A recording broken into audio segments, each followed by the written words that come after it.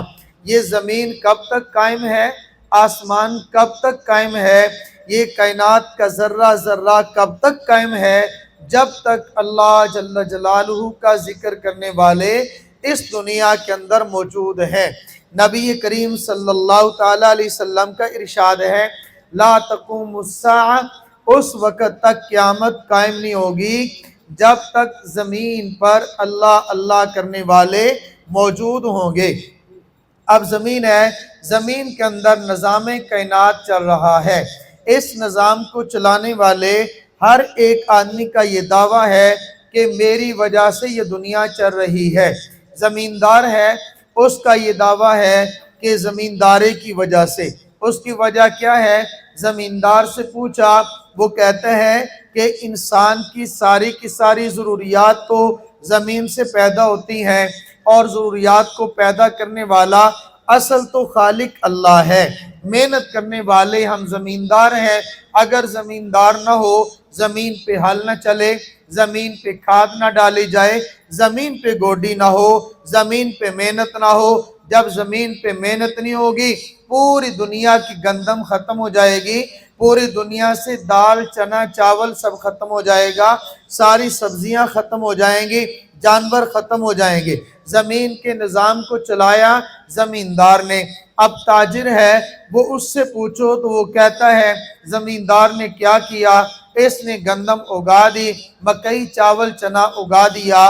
اصل تو ہم نے گندم کا آٹا بنا کے بازار میں پہنچایا، ایک کے گھر تک ہم نے بیچا، خریدا، گھر گھر میں پہنچا دیا۔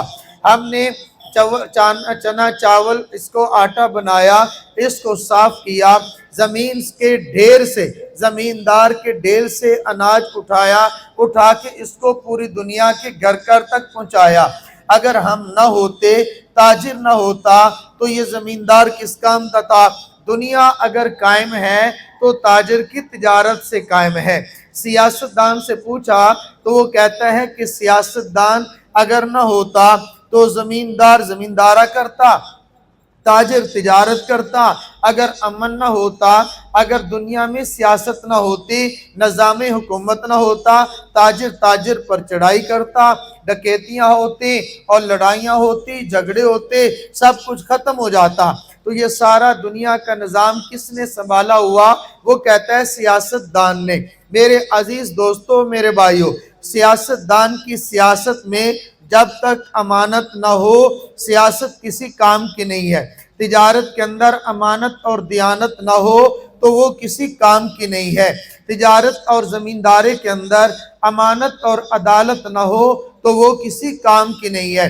زمین کے چپے چپے پر امن قائم ہوگا، انصاف قائم ہوگا تو وہ عدل کی برکت سے۔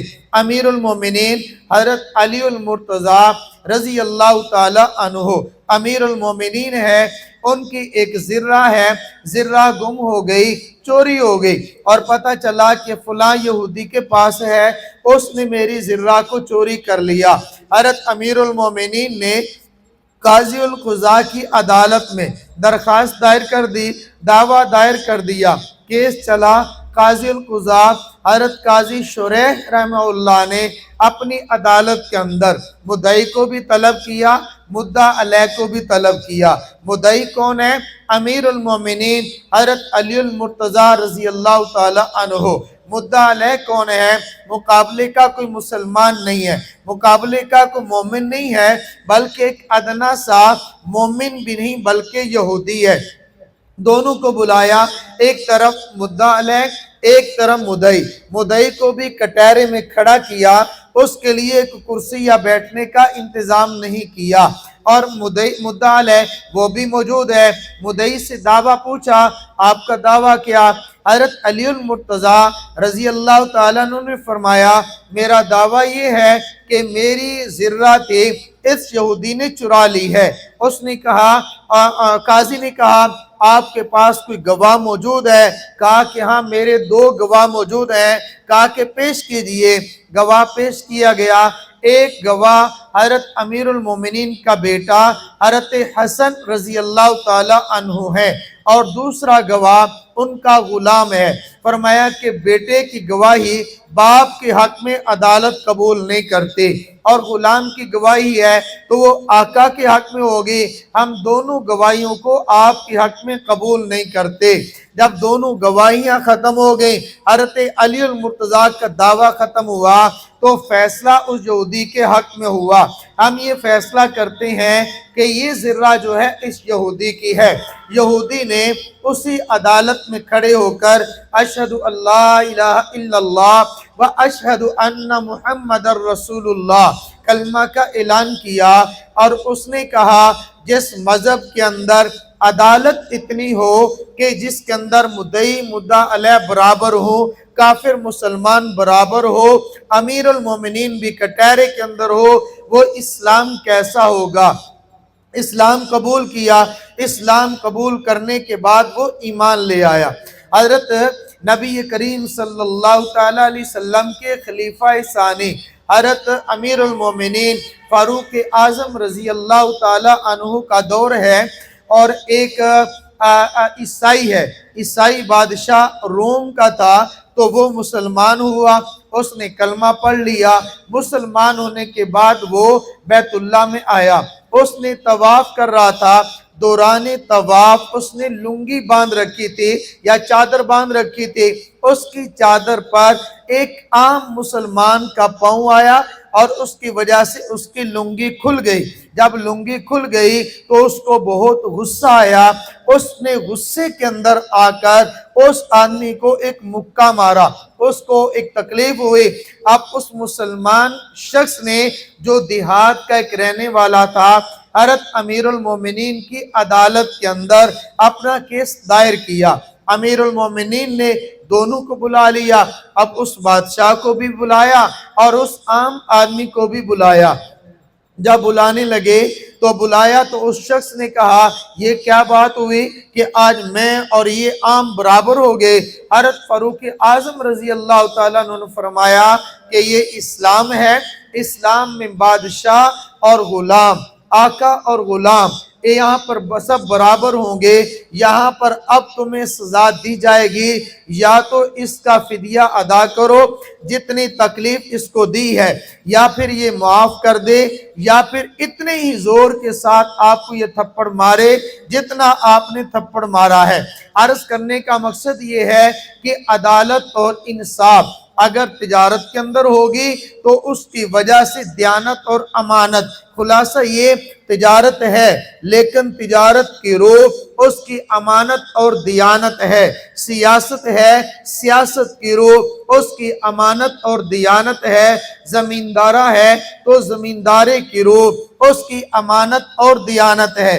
امانت اور دیانت کیا چیز ہے میں اس کی تفصیل میں نہیں جاتا، لیکن اتنا یہ عرض کرتا ہوں بعض کا تو ہوتا یہ ہے کہ بظاہر لوگ کام کرنے والے وہ سمجھ رہے ہوتے ہیں کہ نظام کائنات ہم نے چلایا ہوا ہے، ہماری وجہ سے چل رہا، لیکن حقیقت یہ ہے کہ سیاستدان کی سیاست سے نہیں، تجارت کی تاجر سے نہیں اور زمیندار کے زمیندارے سے نہیں، بلکہ بعض وہ لوگ ایسے ہوتے ہیں جو بادشاہ کے سر پہ تاج ہوتا ہے، یہ بادشاہ تو ہوتے ہیں لیکن بے تاج بادشاہ ہوتے ہیں۔ بادشاہ کی سلطنت لوگوں کے جسموں پر ہوتی ہے، ان کی سلطنت اور حکومت لوگوں کے دلوں پر ہوتی ہے۔ ایک کافر ہے اور اس نے ہسٹری لکھی ہے، اس کا نام مسٹر آرنلڈ ہے، انگریز ہے، یہ اس وقت ہندوستان کی یونیورسٹی کا پروفیسر تھا۔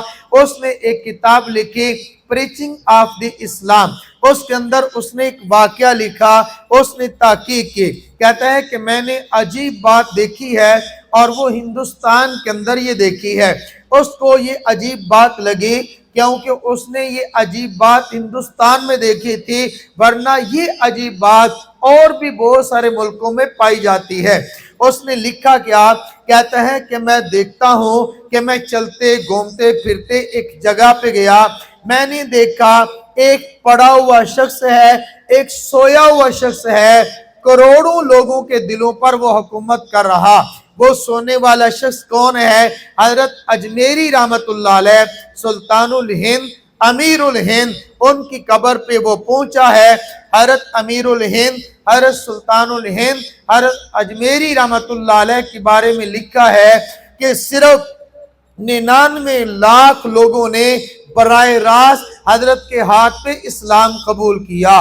99 لاکھ لوگ یعنی تقریباً کم و بیش 1 کروڑ آدمی بنتا ہے جنہوں نے حضرت کے ہاتھ پہ اسلام قبول کیا۔ ان کے خلفاء کے ہاتھ پہ کتنے لوگوں نے اسلام کیا، قبول کیا ہوگا؟ یہ براہ راست وہ ہے جو حضرت کے ہاتھ پہ اسلام قبول کرنے والے تھے، یعنی وہ ایک آدمی ہے لاکھوں لوگوں کو۔ اس نے عجیب یہ لکھا، کہتے ہیں کہ زندہ لوگوں کو زندگی میں لوگوں پر حکومت کرتے ہوئے تو میں نے دیکھا، لیکن مرنے کے بعد لوگوں پر حکومت کرتے ہوئے اس شخص کو میں نے دیکھا ہے۔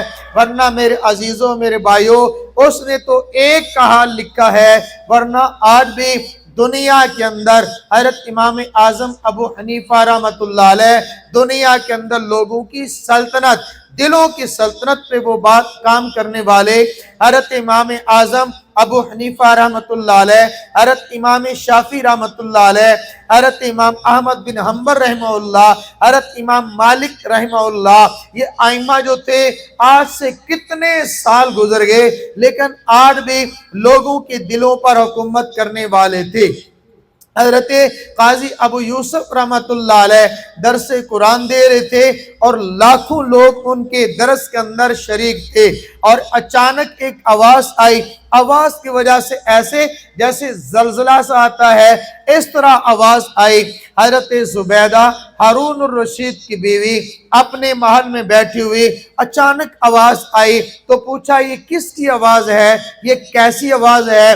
ایک ہلچل سی مچ گئی ہے، کہا کہ پتہ نہیں کس کی آواز ہے، کہ جاؤ پتہ کرو آواز کس کی ہے۔ پتہ کیا، کہا کہ حضرت قاضی ابو یوسف رحمہ اللہ کو چھینک آئی اور اس چھینک پر انہوں نے الحمدللہ کہا، لاکھوں لوگوں نے ان کے جواب پہ یرحمک اللہ کہا، یہ تو اس کی آواز آئی ہے۔ پھر اس نے یہ جملہ بولا کہ اے ہارون تو لوگوں کے جسموں پہ حکومت کرتا ہے، قاضی ابو یوسف لوگوں کے دلوں پہ حکومت کرتا ہے۔ عرض کرنے کا مقصد یہ ہے، وہ لوگ، یہ لوگوں کے دلوں پر حکومت کرنے والے، یہ لوگ کون ہیں؟ اللہ اللہ کرنے والے ہیں۔ اللہ اللہ کرنے والے نبی کریم صلی اللہ تعالیٰ علیہ وسلم نے ارشاد فرمایا کہ اس وقت تک قیامت قائم نہیں ہوگی جب تک اللہ اللہ والے موجود ہوں گے، یعنی اللہ اللہ والوں کی برکت سے دنیا کا وجود قائم ہے، دنیا کا جسم بھی باقی ہے، یعنی آسمان تو ہے، آسمان تب تک قائم ہے جب تک اس کی روح اس سے نکل نہیں جاتی۔ زمین کب تک ہے؟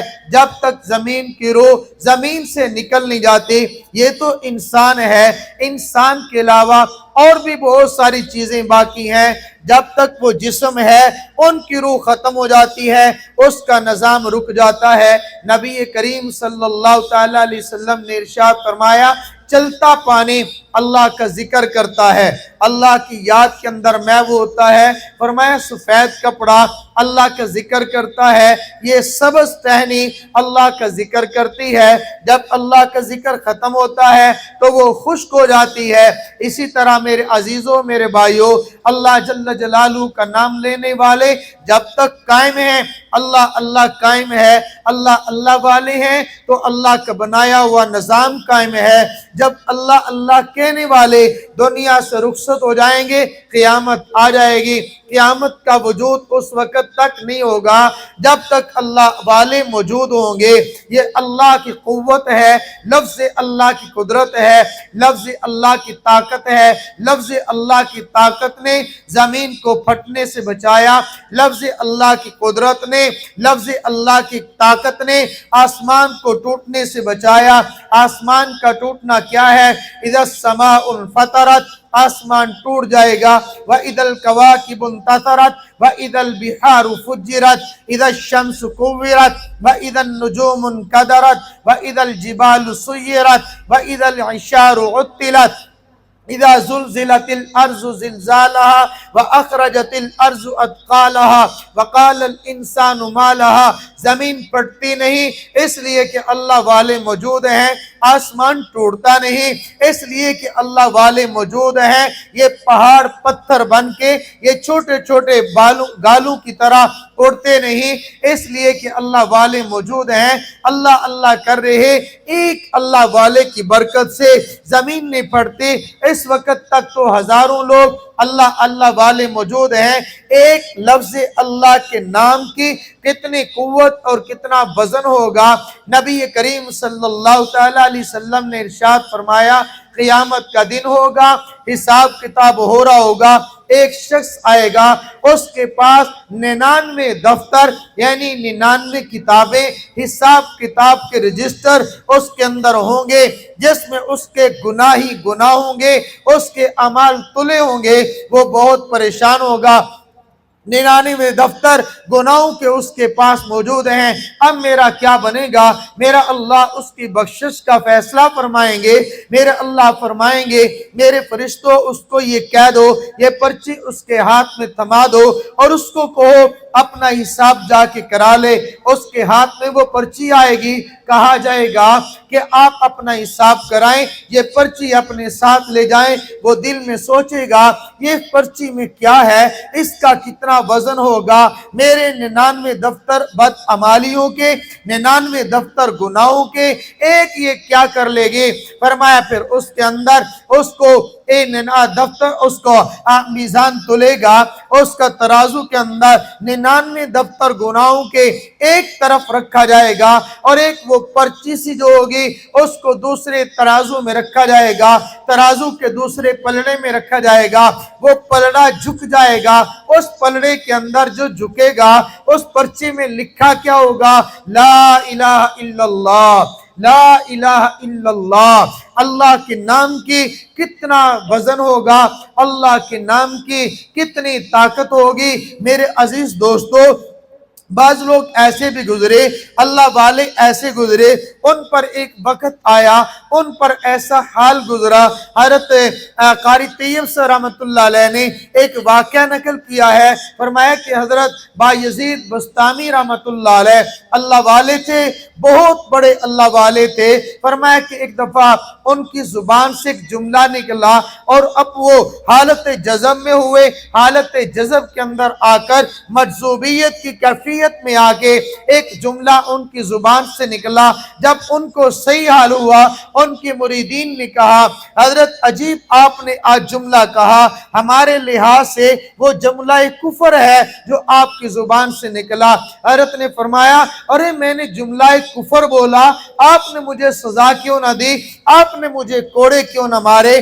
آپ نے مجھے مارا کیوں نہیں؟ حضرت ہم تو سمجھے نہیں، ہم نے کہا کہ شاید کچھ مفہوم اور ہوگا۔ فرمایا اگر آئندہ میری زبان سے جملہ کفر نکلے تو آپ نے مجھے سزا دینی ہے، آپ نے مجھے کوڑے مارنے ہیں، آپ مجھے سزا دیں۔ کچھ عرصے کے بعد وہی کیفیت طاری ہوئی، وہی حال طاری ہوا، وہی جملہ زبان سے نکلا۔ اب مریدین کو شیخ کا حکم بھی ہے، انہوں نے کوڑے برسانا جیسے شروع کیے۔ اب اللہ کی طرف سے کیا ہوا؟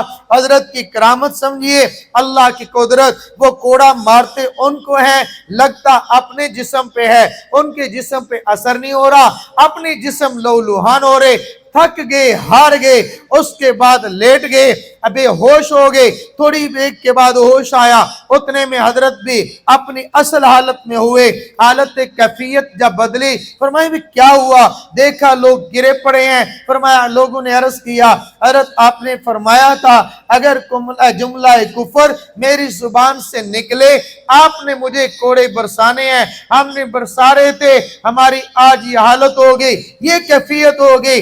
حضرت نے فرمایا اچھا بتائیے تو صحیح وہ جملہ کون سا ہے، میں نے کیا کہہ دیا تھا؟ حضرت آپ نے فرمایا ملکی اعظم من الملک اللہ، میرا ملک بڑا ہے اللہ کے ملک سے، میرا ملک بڑا ہے اللہ کے ملک سے، آپ مخلوق ہیں، آپ کا ملک کیسے بڑا ہوا؟ میرے اللہ کا ملک ہے، وہ اللہ بڑا ہے، اللہ کا ملک بڑا ہے۔ فرمانے لگے میرے ایک سوال کا جواب دو، بتاؤ تو صحیح اللہ کا ملک کیا ہے؟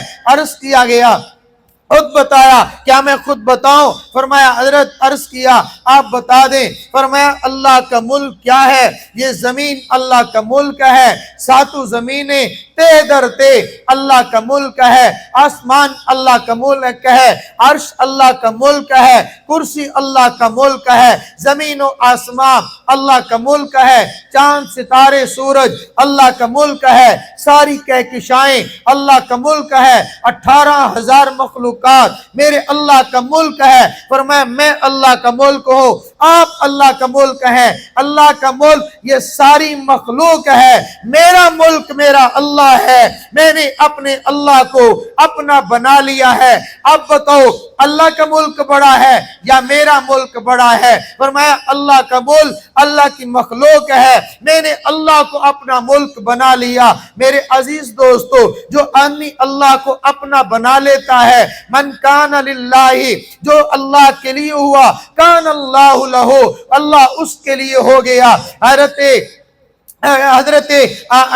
محمود ایاز ان کا ایک واقعہ عرض کرتا ہو۔ حضرت محمود بادشاہ ہے، ایاز ان کا غلام ہے۔ محمود نے اپنے دربار میں اعلان کیا، لوگوں سے کہا اے لوگو اس دربار کے اندر جو چیز جس کے یہاں جس پہ ہاتھ رکھے گا وہ چیز اس کی ہو جائے گی، وہ اس کا مالک بن جائے گا، وہ اس کی ملکیت بن جائے گی۔ حضرت ایاز جو تھے دربار میں تھے نہیں، باہر تھے، اچانک آئے، ہلچل مچی ہوئی، کوئی گلاس اٹھا کے لے جا رہا، کوئی میز اٹھا کے لے جا رہا، کوئی صوفہ اٹھا کے لے جا رہا، کسی نہ کسی چیز کو سر پہ اس نے اٹھایا ہوا اٹھا کے لے جا رہے ہیں۔ ایاس آیا، اس نے حالت کو دیکھا، یہ بادشاہ کے محل کی کیا حالت ہوگی؟ ارے یہ کیسا ہوا؟ لوگوں نے کہا تم نے سنا نہیں بادشاہ نے اعلان کیا ہے؟ بتائیے کیا اعلان ہوا؟ بادشاہ نے اعلان کیا ہے آج اس محل کے اندر جو چیز موجود ہے اس پہ جو ہاتھ رکھے گا وہ اس کا ہو جائے گا۔ وہ ایاز دوڑتا ہوا حضرت سلطان کے پاس پہنچا، سلطان کے پاس پہنچ کے عرض کیا اے بادشاہ سلامت، آج سنیں آپ نے کوئی اعلان کیا ہے؟ ہاں میں نے اعلان کیا ہے۔ بادشاہ سلامت آپ کی زبان سے سننا چاہتا ہوں، آپ کا اعلان کیا ہے؟ فرمایا میرا یہ اعلان ہے اس محل کے اندر جس چیز پہ بھی کوئی ہاتھ رکھے گا وہ چیز اس کی ہو جائے گی۔ اب اس نے سنا کہ بادشاہ سلامت اپنے وعدے کے پکے ہو؟ ہاں بالکل میں پکا ہوں، میں وعدے کی خلافی نہیں کرتا، وعدے کی خلاف ورزی نہیں کرتا۔ اس نے کہا بادشاہ سلامت جب یہ بات ہے، اس نے بادشاہ کے کندھے پہ ہاتھ رکھا، اس نے یوں مڑ کے دیکھا، ارے یہ کیا تم نے میرے کندھے پہ ہاتھ رکھا؟ کہا جس کا بادشاہ ہوا اس کی بادشاہت ہوئی، جس کا سلطان ہوا اس کی سلطنت ہوئی، جو میرا اللہ بنا اللہ کی بنائی ہوئی سب چیز میری ہوئی، میں اللہ کا ہوا۔ صحابہ اللہ والے ہوئے تھے، صحابہ نے اللہ کو اپنا بنا لیا تھا۔ جب صحابہ نے اللہ کو بنا لیا میرے اللہ نے ساری مخلوق کو ان کے تابع کر دیا۔ صحابہ نے اللہ کو اپنا بنا لیا، ہوائیں ان کا ماننے والے، دریا ان کا حکم ماننے والے، زمین پہ ان کا حکم چلتا تھا، ہواؤں پہ ان کا حکم چلتا تھا، فضاؤں میں ان کا حکم چلتا تھا۔ جو اللہ والا ہوا ساری مخلوق اس کی ہو گئی۔ میرا اللہ، میرے عزیز دوستو، جیسے اللہ بڑا ہے ایسے اللہ کا نام بڑا ہے، اللہ کے نام کی نسبت اللہ کے ساتھ ہے۔ وَلَذِكْرُ اللَّهِ اکبر، اللہ کا ذکر ہی سب سے بڑی چیز ہے۔ یہ میں اور آپ جو عبادت کر رہے ہیں نا، یہ عبادت اصل نہیں ہے، اصل اس کے اندر اللہ کی یاد ہے۔ نماز ایک ڈھانچہ ہے، اقم الصلاۃ لذکری، نماز قائم کرو، مقصد میرا ذکر ہے، مقصد میری یاد ہے۔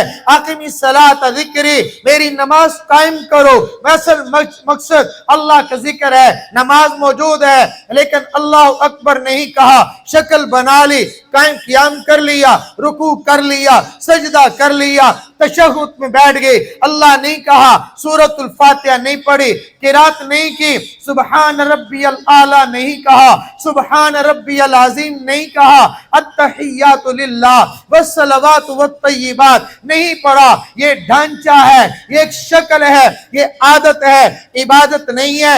عبادت تب بنے گی جب نماز کے اندر بھی اللہ کا ذکر ہوگا۔ نماز اگر روزہ رکھ لیا، روزہ میں اللہ کی یاد نہیں ہے، فاقہ تو ہو سکتا ہے، اس کو روزہ نہیں کہا جا سکتا۔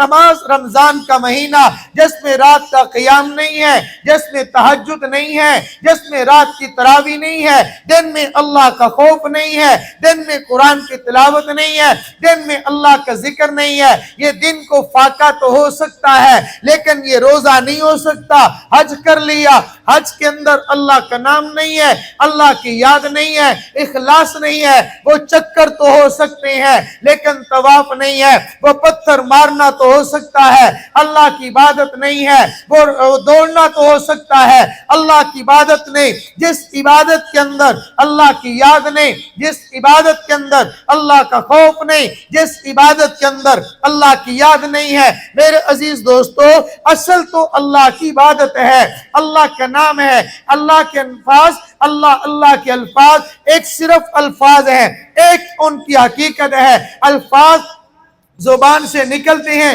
اس سے جذبات بنتے ہیں، جب دل سے نکلتے ہیں اس کی تاثیر پیدا ہوتی ہے۔ الفاظ ہم زبان سے نکالیں گے، دل سے غور کریں گے، دل پہ فکر کریں گے، تاثیر بھی ہوگی، قوت اور طاقت بھی ہوگی۔ میرے عزیز دوستو، اللہ کا نام ہی سب کچھ ہے۔ وَلَذِكْرُ اللَّهِ اکبر، اللہ کا نام، اللہ کی یاد، اللہ کا ذکر سب سے بڑی عبادت ہے۔ اصل حقیقت یہی ہے، باقی تو ڈھانچہ ہے۔ ہر عبادت اس کی اصل روح اللہ کی یاد ہے، اللہ کا ذکر ہے، اللہ کا نام ہے۔ میرا اللہ مجھے بھی آپ کو بھی اپنے نام کی توفیق عطا فرمائے۔ وآخر دعوانا ان الحمد للہ رب العالمین۔